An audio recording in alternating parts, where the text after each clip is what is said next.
नमस्कार, प्रखर राजपूत को देख रहे हैं। यहाँ पर आज तारीख है 14 मई साल 2026 और इजराइल, फिलिस्तीन, लेबनान, पाकिस्तान, भारत समेत पूरी दुनिया की खबरों के साथ एक बार फिर से आपके सामने हाजिर हुआ हूं। दोस्तों, इस वीडियो में आपको बताएंगे कि जो डोनाल्ड ट्रंप चाइना को डोमिनेट करने के लिए आनन फानन में ऐसे ऐसे बयान दे रहा था कि देखने में लग रहा था कि चाइना तो अमेरिका के सामने कहीं एग्जिस्ट ही नहीं करता।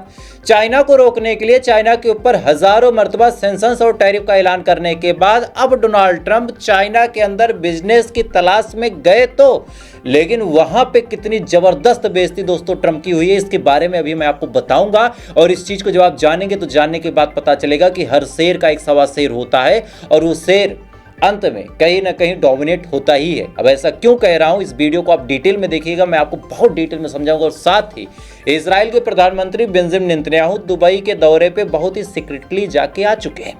अब ये दौरा क्यों हुआ, इसके पीछे के क्या मायने हैं, इसके बारे में भी मैं आपको बताऊंगा। और साथ ही तेहरान की तरफ से एक ऐसा बयान आया है जिस बयान के बाद अमेरिका की इज्जत पूरी दुनिया में मटिया पलीद हो गई है। और अमेरिका की जो सच्चाई है, जिस सच्चाई को अमेरिका बहुत छुपा के रखता है, वो सच्चाई आज लोगों के सामने आ चुकी है।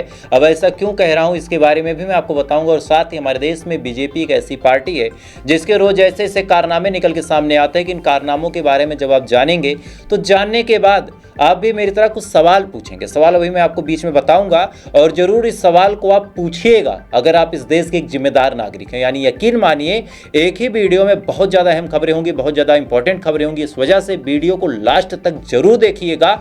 चैनल पे अगर आप नए हैं तो मेक श्योर कीजिएगा कि आपने वीडियो को लाइक करके, चैनल सब्सक्राइब करके अपना प्यार दे दिया। और साथ ही इस वीडियो को आप कहां से देख रहे हैं कमेंट करके मुझे जरूर बताइएगा। तब तक एक एक करके मैं आपको खबरें बताता हूं। सबसे पहली, सबसे बड़ी और इसमें पूरी दुनिया की नज़र जिस खबर पर टिकी है वो खबर यही है कि अब डोनाल्ड ट्रंप चाइना के दौरे पर चले गए हैं। ये खबर पूरी दुनिया के सामने आ चुकी है। चाइना में वो लैंड कर चुके हैं कल ही और बाकायदा उनका स्वागत सत्कार भी हुआ। ये बात पूरी दुनिया आपको बता रही होगी, लेकिन जो अंदर की खबर है मैं आपको एक एक करके डिटेल में बताता हूँ। आपको याद होगा कि अक्सर डोनाल्ड ट्रंप ये दाव भरता है कि भाई साहब, चाइना तो अमेरिका के सामने कुछ है ही नहीं। चाइना अमेरिका के सामने ना कहीं एग्जिस्ट करता है और ना ही चाइना की कोई हैसियत है। लेकिन इसके बावजूद दोस्तों अब सुनिए कि जिस चाइना को रोकने के लिए, जिस चाइना को बाइकआउट करने के लिए डोनाल्ड ट्रंप पूरी दुनिया में सेंक्शंस और टैरिफ की मार चाइना के ऊपर लगाते रहते हैं, उसी चाइना से बिजनेस करने के लिए डोनाल्ड ट्रंप अपने खास प्लेन में, जी हाँ, अपने खास प्लेन में कम से कम 20 बड़ी कंपनीज के सीईओ को लेके जा चुके हैं। चाहे एप्पल के टिम कुक हो, चाहे मार्क जुकरबर्ग हो, में भी खबर यह है कि एलोन मस्क भी जा चुके हैं। और साथ ही ऐसे 20 बड़ी बड़ी कंपनीज हैं जिनके सीईओ को बाकायदा डोनाल्ड ट्रंप अपने साथ लेके गए हैं। क्यों? क्योंकि अब चाइना के साथ अमेरिका को अपने ताल्लुकात बेहतर करने हैं, ताकि ईरान के मामले में चाइना अमेरिका की बात ईरान को मनवाने में मदद करे। इसके अलावा जब डोनाल्ड ट्रंप चाइना की तरफ रवाना होते हैं, ठीक उसी समय चाइना के लिए अमेरिका की तरफ से 3 एलएनजी के टैंकर भी जाते हैं। यानी जो स्टेट ऑफ हार्मोज की बंदी की वजह से चाइना में थोड़ी बहुत गर्दिश आई है, उस गर्दिश को शांत करने के लिए डोनाल्ड ट्रंप ये भी काम कर रहे हैं कि बाकायदा एलएनजी के टैंकर भी लेके जा रहे हैं और साथ ही बड़े बड़े जो कंपनीज के सीईओ हैं उनको लेके जा रहे हैं। लेकिन इसके बाद भी चाइना इतना भी भाव नहीं दे रहा और चाइना लगातार डोनाल्ड ट्रंप को बेइज्जत कर रहा है। जी हाँ, इतने बड़े देश के राष्ट्रपति डोनाल्ड ट्रंप हैं, ये जब कहीं जाते हैं तो उस देश का जो राष्ट्राध्यक्ष होता है, वो चाहे प्रधानमंत्री हो चाहे राष्ट्रपति हो, वो डोनाल्ड ट्रंप को रिसीव करने जाता है। लेकिन चाइना में ये तमाम चीज़ें बदल गई। जी हाँ, डोनाल्ड ट्रंप जब पहुंचते हैं तो ना शी जिनपिंग थे, ना कोई और था, बल्कि कुछ डिप्लोमेट और एक वाइस प्रेसिडेंट था जिसने डोनाल्ड ट्रंप को रिसीव किया। इसके अलावा दोस्तों दीपक शर्मा एक माने जाने पत्रकार है, उनके हवाले से ये जानकारी मैं आपको बता रहा हूँ कि जब डोनाल्ड ट्रंप अपने तमाम लाव लश्कर को लेकर पहुंचते हैं तो कई सारे लोगों को चाइना ने गाड़ियाँ तक नहीं दी। मतलब एक गाड़ी में 2-3 लोग बैठ के आओ। आमतौर पे हमारे यहाँ या फिर कहीं आप जाते हैं तो प्रोटोकॉल देखते हैं कि हर सीनियर आदमी को एक गाड़ी मिलती है, एक होटल का कमरा मिलता है। लेकिन ये तमाम चीज़ चाइना में अमेरिका को नहीं मिली। अब सुनिए, चाइना के मीडिया ने साफ तौर पे डोनाल्ड ट्रंप के दौरे के दौरान ही ये कहा कि अमेरिका को ताइवान की मदद नहीं करनी चाहिए। आप सोच के देखिए कि कितने बोल्ड स्टेप इस समय चाइना ले रहा है कि साफ तौर पे चाइनीज मीडिया ने यह खबर चलाई कि किसी भी कीमत पे ताइवान को अगर अमेरिका हथियार देता है तो चाइना इससे नाराज होगा। यानी एक तरह से आप ऐसे सोचिए कि डोनाल्ड ट्रंप भारत के दौरे पे आए और ऐसे मौके पे जो भारत की मीडिया है, आमतौर पे हमारे देश की मीडिया का क्या हाल है आपको पता है, वो ये बता देंगे कि खाने में क्या पसंद है, किस कलर का कच्छा पहनते हैं डोनाल्ड ट्रंप, किस दंत मंजन से ब्रश करते हैं, क्या खाने में पसंद है, मछली पसंद है कि सुशी पसंद है कि चावल पसंद है कि वाइन पसंद है। लेकिन चाइना की मीडिया को आप देखिए कि चाइना की मीडिया ने साफ तौर पे अपने अंदर बुला के डोनाल्ड ट्रंप को यह धमकी दी कि अगर आप मदद करते हैं तो हम भी आपके साथ पोलाइटली बिहेव नहीं करेंगे। इसके अलावा दोस्तों, ना ही ईरान के मसले पर चाइना बातचीत करने को तैयार है, ना ही ईरान के किसी मामले में अमेरिका की कोई शर्त मनवाने को तैयार है। इधर डोनाल्ड ट्रंप जब प्लेन से उतर रहे थे उस दौरान उनके चेहरे पर प्रेशर आप साफ तौर पर देख सकते हैं कि किस हिसाब से डोनाल्ड ट्रंप प्रेशराइज होकर चाइना के यहां पहुंचे। इससे पहले पिछली साल साउथ कोरिया में चाइना के राष्ट्रपति शी जिनपिंग से मीटिंग तो हुई थी, लेकिन 7 साल बाद कोई अमेरिका का ऐसा राष्ट्रपति है जो चाइना के दौरे पे गया है, और इतना सेंसन्स और टैरिफ का वार खेलने के बाद। तो यानी चाइना ने अमेरिका को घुटनों पे ला दिया है, और इधर ईरान भी लगातार अमेरिका को एक्सपोज कर रहा। दरअसल ईरान के स्पीकर की तरफ से ये बयान आया है कि हमारे साथ ऐसे ऐसे मुद्दों पे अमेरिका सीज फायर करना चाहता है जो मुद्दे हमें किसी भी सूरत हाल पे मंजूर है ही नहीं। मुद्दे क्या हैं, अमेरिका ने क्या प्रपोजल भेजा, मैं आपको बता देता हूं। सबसे पहले तेहरान ने फिर अभी गारंटी दी है कि अगर हमारे साथ पोलाइटली अमेरिका पेश आता है और हमें इज्जत की नज़र से देखता है, हमें इज्जत नवाजता है, तो हम न्यूक्लियर वेपन नहीं बनाएंगे। हमारी किसी एजेंडे में न्यूक्लियर वेपन है ही नहीं, तो इसको लेकर अमेरिका इतना प्रोपोगेंडा क्यों कर रहा? हमसे वो कहे या ना कहे, हम वैसे भी नहीं बनाएंगे। लेकिन अगर अमेरिका ये चाहता है कि हम अपना यूरेनियम उठा के दे दें तो ये हमारी इज्जत के खिलाफ है, ये काम हम नहीं कर पाएंगे। और इसके अलावा ये भी कहा है साफ तौर पर तेहरान ने कि एक खास शर्त अमेरिका ने ऐसी रखी है जो कभी भी हमें मंजूर नहीं। दरअसल अमेरिका ने तेहरान से कहा है कि आप 20 साल तक अपना यूरेनियम इनरिच नहीं करेंगे। इस पे ईरान का ये स्टेटमेंट है, ईरान की ऑफिशियल गवर्नमेंट का स्टेटमेंट है कि आज ये डील हम कर लें, आने वाले 10 साल में कोई ऐसा सिनारियो बन जाए, कोई ऐसी चीज हो जाए कि हमें यूरेनियम इनरिच करके बिजली बनाना पड़े। हमें मेडिकल फील्ड में आमतौर पर टेक्नोलॉजीज बढ़ती हैं, तो आज थोड़ी ना पता है कि कल क्या बन सकता है। आज पानी से हम केवल प्यास बुझाते हैं, हो सकता है कल पानी से पेट्रोल बनाया जाए। भाई आज के 200 साल पहले अगर कोई किसी को कहता कि एक लोहे का बक्सा होगा जो हवा में उड़ेगा, तो लोग उसको क्या कहते हैं? यही कहते हैं ना कि भाई पागल वोगल वाली बात कर रहा। लेकिन आज वो चीज़ हम देखते हैं कि भाई एल्यूमिनियम के इतने 1000 टन वजनी प्लेन आसमान में आराम से उड़ते हैं। आज कोई ये कह दे कि एक ऐसा हथियार जो दिखेगा भी नहीं और वो लाखों लोगों को मार सकता है, लोग कहेंगे यार भूत प्रेत की बात तो हो सकती है, बाकी ऐसा कैसे? कोरोना आया, उसने दिखाया वो चीज़। तो अगर आज मैं कह रहा हूं कि पानी से पेट्रोल बनाया जा सकता है तो आपको मेरी बातें बचकाना लग सकती हैं, लेकिन आने वाले 20 साल 50 साल में क्या होगा कोई नहीं जानता। सेम चीज़ ईरान का कहना है कि भाई साहब आज हम अपना यूरेनियम दे दें और 20 साल तक हम गुलामी करें। 20 साल में साइंस कहां पहुंच जाए, हमारी आवश्यकताएं कहां पहुंच जाए, और इधर हम करार साइन करके बैठ जाए, तो ये हमसे नहीं होगा। अगर कोई मानने लायक प्रपोजल अमेरिका के पास है तो हम हर चीज पे बात करने को तैयार है, लेकिन इज्जतदार तरीके से, धमकी नहीं। अब इसी पे ईरान ने यह भी कहा कि अगर हमारे ऊपर हमला होता है तो हम न्यूक्लियर वेपन के करीब अपना यूरेनियम इनरिच भी कर लेंगे। यानी एक तरह से प्यार से चुम्मा लेके अमेरिका को ऐसी धमकी ईरान ने दी है कि इधर ईरान के कहने पे अमेरिका एक्सपोज भी हो गया कि भाई ऐसी डिमांड्स रखेगा तो कोई नहीं मानेगा, और दूसरा कि ईरान में कैपेबिलिटी ईरान कर भी सकता। तो यहाँ पे अमेरिका दोस्तों डबल स्टैंडर्ड पे फंसा है, और इधर इजराइल जो है वो लगातार इधर उधर फुदक रहा है। इजराइल के प्रधानमंत्री बेंजामिन नेतन्याहू सीक्रेटली यानी चोरी छुपे दुबई के दौरे पे गए थे जंग के दौरान, जिसके बारे में अब खबर निकल के सामने आ रही है। आमतौर पे जंग के बादल जब मंडराते हैं तो कई चीज़ें ऐसी होती हैं जो साफ नहीं दिखती, लेकिन जब जंग खत्म होती है तो कई सारी ऐसी चीज़ें होती हैं तब खुल के आती हैं। जैसे आपको मैंने बताया कि सऊदी अरब और दुबई ने हमले किए थे ईरान के ऊपर। ऐसे जंग में हमले किए थे सऊदी और दुबई ने। अब सुनिए दुबई के साथ क्या डील करके बेंजामिन नेतन्याहू आया, इसके बारे में कोई जानकारी नहीं, लेकिन अगर जंग के दौरान वो गया है तो कोई खतरनाक साजिश यहाँ पे जरूर हुई होगी। खैर इधर ये तमाम चीज दोस्तों चल रही, इधर बड़ी अपडेट निकल के सामने आ रही कि आज ईरान ने एक शख्स जिसकी तस्वीर आप स्क्रीन पे देख सकते हैं, इसको टांग दिया है। इसके ऊपर साफ तौर पे इल्ज़ाम लगा था कि ये मोसाद का एजेंट है, ये इजराइल के कहने पे ईरान के अंदर जासूसी कर रहा था।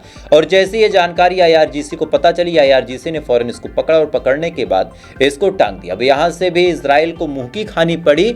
और सुनिए दोस्तों, इधर ये भाई साहब जब परेशान है तो लगातार लेबनान के अंदर ये कत्लेआम मचा रहे हैं।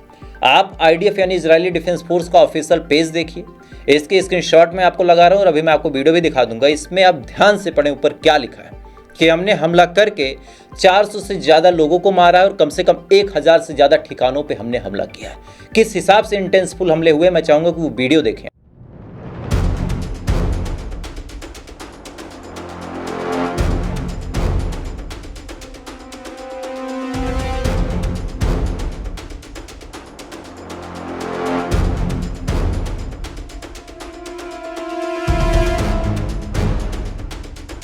इस वीडियो में आप साफ तौर पे देख सकते हैं कि लेबनान के ऊपर इजराइल ताबड़तोड़ हमले कर रहा है और इन हमलों में अब तक 3000 से ज़्यादा लोगों की मौत हो गई है। जी हाँ, 3000 से ज़्यादा लोगों की मौत हो गई है, लेकिन अभी भी कोई भी ऐसा ह्यूमन राइट का संगठन नहीं है जो इजराइल के खिलाफ एक शब्द बोले। लेकिन यही अभी लेबनान के अंदर से कुछ लोग कोई हरकत ऐसी करते हैं तो फौरन पूरी दुनिया की मीडिया लेबनान को एक टेररिस्ट ऑर्गेनाइजेशन का दर्जा देने के पीछे परेशान हो जाएगी। खैर, इधर डोनाल्ड ट्रंप ईरान के खिलाफ जब कोई काम नहीं कर पा रहा है तब उसने एक ऐतिहासिक ऐलान किया है और कहा है कि IRGC के बिजनेस के बारे में और IRGC कैसे पैसे कमाता है। चूंकि देखिए, अमेरिका जब ईरान के साथ जंग लड़ रहा था तो उसने लगभग $30 बिलियन के करीब की रकम को फूंक दिया, हाथ कुछ भी नहीं आया। सारे न्यूक्लियर साइट बड़ी मजबूती के साथ तैनात हैं। जहाँ जहाँ इनके मिसाइल फैक्ट्रीज थे वो 33 में से 30 ऑपरेटिव कंडीशन में है। मिसाइलों का जखीरा 90% भर चुका और ये बात ईरान नहीं कह रहा है, ये बात अमेरिका खुद अपने मुंह से एक्सेप्ट कर रहा है। तो ऐसे हाल में $30 बिलियन के करीब की रकम फूंक के 13,000 से ज़्यादा हमले करके अगर कुछ हाथ नहीं आया है तब ये परेशान है कि भाई साहब ईरान के पास इतना पैसा कहाँ से आ रहा है कि उसको फ़र्क नहीं पड़ रहा। अब इसी को लेकर डोनाल्ड ट्रंप ने ऐतिहासिक ऐलान किया है कि जो कोई भी हमें ये जानकारी देगा कि IRGC का बिजनेस कैसे चलता है और IRGC के पास इतने पैसे कैसे हैं, हम उसको कम से कम $143 करोड़ का इनाम देंगे। $143 करोड़ का इनाम देने की घोषणा अमेरिका ने की है। लेकिन इसके बावजूद भी दोस्तों, अमेरिका के खिलाफ ईरान केवल मंद मंद मुस्कुरा रहा। इसी बीच बड़ी अपडेट ये निकल के सामने आई है कि ईरान के फॉरेन मिनिस्टर अब्बास अराची साहब भारत के दौरे पे आए हैं। बहुत सारे अंधभक्तों को ये बात नहीं पता कि भारत जिस संगठन के दम पे कूदता है, यानी जो हमारी सबसे बड़ी ताकत है, वो है ब्रिक्स। ब्रिक्स में ईरान भी मेंबर है। मतलब एक तरफ अंधभक्त कहते हैं कि ईरान को छोड़ दो और दूसरी तरफ ब्रिक्स की मीटिंग हो रही है जिसमें ईरान भी आ रहा है और साथ ही बाकायदा जो रशिया के फॉरेन मिनिस्टर सर्गेई लावरोव हैं वो भी आ रहे हैं और भारत में ब्रिक्स की मीटिंग हुई और इस मीटिंग में क्या कुछ डिसीजन होगा ये तो देखने वाली बात होगी। लेकिन पहले ईरान के डिप्टी फॉरेन मिनिस्टर आने वाले थे, लेकिन डिप्टी फॉरेन मिनिस्टर का आना थोड़ा सा हल्का लग रहा था। इस वजह से खुद फॉरेन मिनिस्टर अब्बास अराची साहब आ रहे हैं ताकि भारत को ये न लगे कि भारत का मयाद क्या इतना छोटा है कि ईरान का फॉरेन मिनिस्टर नहीं आ सकता। इसी बात को देखते हुए ईरान के फॉरेन मिनिस्टर खुद आ रहे हैं। खैर, इस मीटिंग में क्या कुछ होगा तो आने वाले टाइम में आपको बताऊंगा। लेकिन अब मैं आपको स्क्रीन पे एक वीडियो दिखाता हूँ, इस वीडियो को आप ध्यान से देखिए।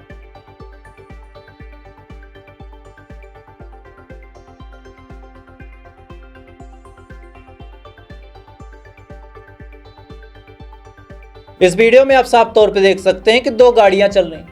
अब देखने में ऐसा लग रहा है कि शायद किसी बिजनेसमैन की है, लेकिन आपको जान के हैरानी होगी कि हमारे देश के प्रधानमंत्री मोदी साहब की है। क्यों? अब मैं आपको बताता हूँ। मोदी साहब ने एक नसीहत दी थी कि हमारे देश में पेट्रोल की कमी है, इस वजह से ज़्यादातर लोग कार का इस्तेमाल ना करें, मेट्रो से चलें, ट्रेन से चलें। अब इसको लेके पब्लिक ने इनको ट्रोल कर दिया, कहा कि भैया खुद तो 50 गाड़ियों के काफिले से चलते हो, लेकिन हमें कहते हो कि कार से ना चलो। अब ये चीज़ मोदी साहब तक पहुंची तो मोदी साहब ने फैसला किया कि हम 2 गाड़ियों से चलेंगे। अब मैं यहाँ पे ये नहीं बताना चाहता कि हमारे देश के प्रधानमंत्री 2 गाड़ियों से चले, मैं आपको आपकी ताकत बताना चाहता हूँ। आपने कार के मामले पे सरकार को ट्रोल किया, सरकार से सवाल पूछे, तब सरकार के प्रधानमंत्री, हमारे देश के प्रधानमंत्री इतने मजबूर हो गए कि उन्होंने अपनी गाड़ियों के काफिले में कटौती कर दी। लेकिन जो मेन सवाल होते हैं वहां पे हमारे मुंह में दही जम जाता है। क्यों? मैं आपको बताता हूं। फतेहपुर की घटना है। इस घटना में आप एक तस्वीर देख रहे हैं, एक शादीशुदा जोड़ा है, तस्वीर ब्लर है, चूंकि वजह है किस महिला के साथ गलत काम हुआ, यानी शादी इस लड़की की फिक्स थी, ये कहीं गई थी। इसी दौरान बीजेपी का एक नेता अपने लोगों के साथ आता है और आने के बाद इसके साथ रेप करता है, गलत काम करता है, इसकी इज्जत लूटता है। अब जब इसकी इज्जत लूट लेता है तो कोई और पति होता जिससे शादी फिक्स हुई थी, कोई और शख्स होता, कहता कि भाई इसकी तो इज्जत लूट ली गई, मैं इससे शादी नहीं करूंगा। लेकिन इसका पति टाइम पे बारात लेके आता है, शादी करता और कहता है कि मैं अपनी मंगेतर को नहीं छोड़ सकता। जाहिर सी बात है कोई इंसाफ नहीं मिला और ये मुद्दा आपको उठाना चाहिए, लेकिन आप कार में परेशान हैं। आप सोने में परेशान, भाई कौन डेली सोना लेता है यार? ये मुद्दा मैं चाहूंगा कि आप उठाएं और इस महिला को इंसाफ मिले और उस आदमी के, उस मर्द के जज्बे को सलाम है जिसने एक रेप पीड़िता का हाथ थामा, जबकि उसकी कोई मजबूरी नहीं थी, वो चाहता तो शांति से निकल जाता। खैर, अब आपको एक और घटना बताता हूं। हमारे देश की मीडिया का स्क्रीनशॉट है, आप अपनी स्क्रीन पे देख सकते हैं। इसमें लिखा है कि कर्नाटक में हिजाब पे जो बैन लगा था वो हटा दिया गया। कर्नाटक की कोर्ट ने फैसला दिया है कि स्कूल में बच्चियां हिजाब पहन के जा सकती। अब इस खबर को ऐसे मैनिपुलेट करके आपके सामने रखा गया है कि देखने से ही लग रहा कि यार ये तो एक तरफा फैसला, मतलब मुसलमानों को बढ़ाया जा रहा। लेकिन कर्नाटक हाई कोर्ट ने क्या कहा है मैं आपको डिटेल में बताता हूं। दरअसल कई सारे ऐसे स्कूल आ गए हैं जो ना इस्लाम को मानते हैं ना हिंदुत्व को मानते हैं, वो किसी और विचारधारा के। जब हम गुलाम बने थे तो गुलाम बनने के बाद कई सारे लोग ऐसे थे अंग्रेजों के, कन्वर्टेड हो गए थे। तो जैसे कई सारे सेंट ये सेंट वो, मैं किसी धर्म को टारगेट नहीं कर रहा, लेकिन मेरा इशारा समझ गए होंगे। तो उनका क्या नियम होता है कि आप कॉलेज या स्कूल में क्रॉस पहन के जा सकते हैं, वहाँ के टीचर को आप फादर बोलेंगे, कोई दिक्कत नहीं है। लेकिन ना तो आप हिजाब पहन के जा सकते हैं, ना ही हाथ में कलावर अच्छा पहन के जा सकते हैं, ना ही रुद्राक्ष पहन के जा सकते हैं। अब उनकी फ्रीडम है। मतलब हमारे देश में दो बड़े धर्म हैं, उनको डोमिनेट कर दिया गया कम फॉलोअर वाले धर्म को लेके। समझिएगा बात को।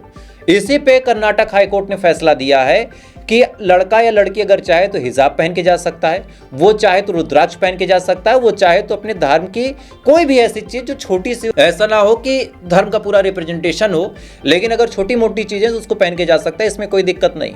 सोचिए कितनी अच्छी बात कही हाई कोर्ट ने, लेकिन केवल हिजाब का मामला पॉइंट आउट करके दिखाया गया ताकि लोगों के अंदर एक हिंसा की भावना हो, एक नफरत की भावना हो और लोगों का पोलराइजेशन हो। मुसलमान हिंदू से नफरत करे, हिंदू मुसलमान से नफरत करे और लोगों का जो वोट बैंक है वो सेट होता रहे। यही इस देश की मीडिया की सच्चाई, यही नैरेटिव आपके सामने डेली रखा जाता है। और आप ऐसे मुद्दों से बचे रहिएगा। और अक्सर मैं प्रयास करता हूँ कि ऐसे मुद्दे लोगों के सामने एक्सपोज करूँ। इस वजह से अगर आप चैनल पर नए तो सब्सक्राइब कर लीजिएगा। बाकी थोड़ी देर बाद आपसे फिर मुलाकात होगी ऐसी किसी खबर के साथ। तब तक आप अच्छे रहें, खुश रहें, अपना ख्याल रखें, अपने देश का ख्याल रखें। जय हिंद, ऊपर वाला आपकी हिफाजत करें।